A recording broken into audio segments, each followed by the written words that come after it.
The character of Hans Nieman is probably one of the most interesting characters at the top level of the chess world. So if you're somehow unaware of who this guy is, basically he beat Magnus Carlsen with the black pieces and was subsequently accused of cheating by many people at the top level, including Hikaru, Magnus, and many people were very suspicious of this guy's play, which led to him getting banned from chess, but then unbanned after he sued them for $100 million.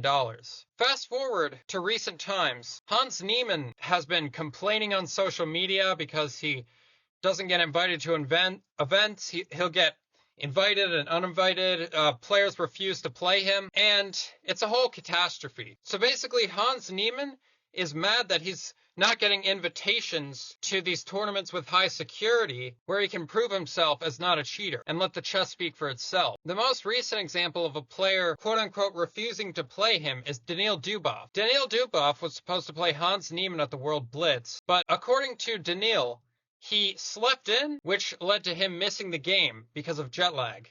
So Hans was like, all right, how about this? I'll fly you out to Moscow. We can play a 15-round blitz match. So the person with the lowest score will have to take a lie detector test. So basically after the match, Hans said that Dubov was disrespectful, like talking to him at the board, not shaking his hand after the games. And after the game, Daniil tweeted, "The clown show is finally over." He then DM'd Hans saying that he would have to pay for the lie detector and they would have to do it in Dubai. So Hans feels disrespected. He doesn't like these conditions and he thinks Daniil should pay for it or something like that. So he basically declines. He's like, no, I refuse these conditions. I'm just not going to do it. And he doesn't do the lie detector. The thing about this situation is that I can kind of see where he's coming from, but I feel like this is the reaction Dubov was going for. I feel like Dubov was a bit disrespectful, but I don't think Hans had the correct approach either. I really think Hans should have just paid for the lie detector, proved the haters wrong, you should follow through with the terms of your agreement. I mean, maybe he doesn't have enough money to pay for it, fine, but I mean, you shouldn't organize it in the first place if you don't have enough money to pay for the lie detector. Then why would you make the deal in the first place? I mean, you should have the funds to do it. I would say that Dubov was a bit disrespectful and he might have been trying to provoke Hans Nieman a bit,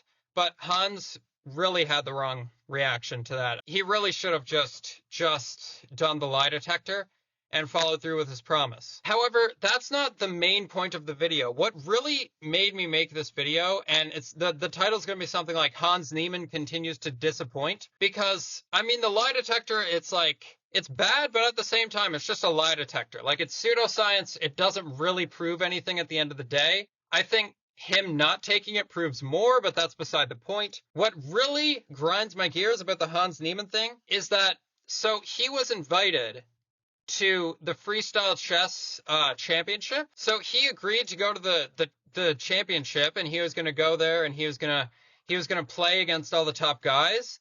And I was very excited to see how he would perform, because whenever Hans is playing, I always got to get in the scoop, and I'm always very interested in his games. And freestyle chess is a very interesting format of chess. So I was really excited to see Hans Nieman playing in the freestyle chess event. It really seemed like it was going to happen. Hans Nieman's always complaining about how he doesn't get invites. He's always complaining how his invites are retracted. So I was thinking, okay, now he finally gets his chance to prove himself. Right? Wrong. Apparently, according to the organizer of this event, Hans canceled last minute. He was given a chance at last. They were being fair to him, right? And no, he cancels, and he doesn't even give a reason. He's just like, I can't do it anymore. I don't remember the exact thing he said, but yeah, he basically just canceled. No explanation, no video on his channel. He seems to be very silent about this. And another very important detail that we must note is that apparently there was going to be like top level security at the event. Like, apparently they had like brainstormed like all the possible ways you could cheat, and they had like prepared for all the possible ways you could cheat. So it was apparently like near impossible to cheat at this event. Like, I've always been Team Hans. I've always thought that he got somewhat unfair treatment from his peers at the top level of the chess world. But I mean, to see this, it just kind of makes you lose a lot of sympathy for that, and it's just like this is your chance, and every time you get a chance, you keep screwing it up. Like you keep making the wrong moves. Yeah, it just makes you wonder. I still think Hans can make a comeback. It's just I don't know. It's probably going to be a while before that happens, if it ever does. I think there's three possible outcomes for Hans's legacy. I think either he's going to sort of fade into obscurity and it's not really going to be clear whether he cheated or not. It's never really going to come out. He's going to kind of fade out of the mainstream spotlight. Option B is he's going to make a comeback in next year or the coming year or in the next couple of years. Hans Nieman is going to make a comeback and he's going to have an epic win at a big high security tournament and we're going to realize, hey, maybe this guy wasn't such a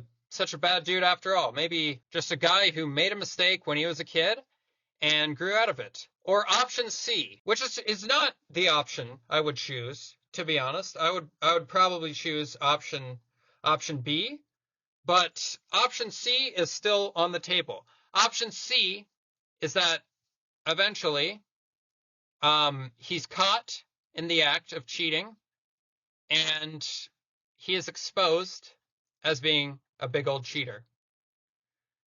I'm not going to say which option I think is going to happen because I don't really know. It honestly, this whole story is so crazy.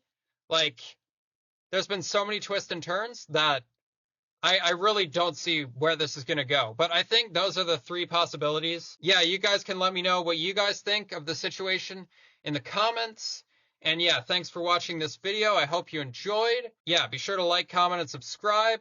And I'll see you guys in the next one. Peace out.